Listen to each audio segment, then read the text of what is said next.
மண்ணையுழுது நெல் விதைத்து பொன்னிற சோற்றை தந்து உயிர்காக்கும் உணவை தந்த உழவனே, நீயும் ஒரு உழைப்பாளியே.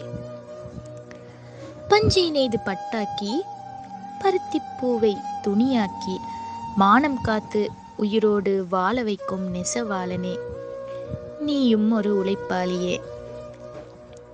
அலுப்பும் இன்றி அருவருப்பும் இன்றி தன்னையும் வெயிலுக்கு இரையாக்கி களியை பிணைந்து கையால் குடத்தினை செய்யும் குயவனே, நீயும் ஒரு உழைப்பாளியே.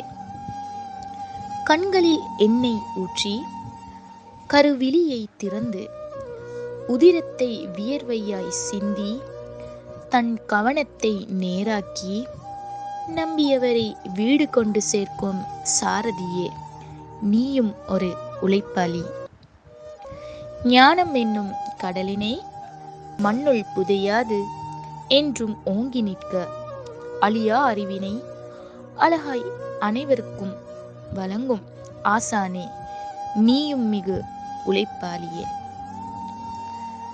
கண்ணை கவரும் சொற்களினால் கதையும் கருத்தும் நிறைந்தனவாய் உள்ளம் மேற்கும் இன்பத்தினை என்றும் மறவா நெஞ்சத்திலே நன்றியுணர்வு கொண்டனவாய் நல்ல சொற்களை தரும் கவிஞனே, நீயும் நல்ல உழைப்பாளி.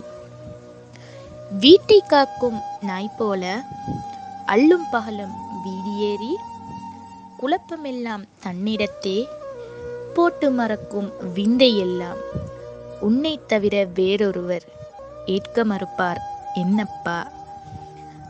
நீதான் உலகின் முதலாளி.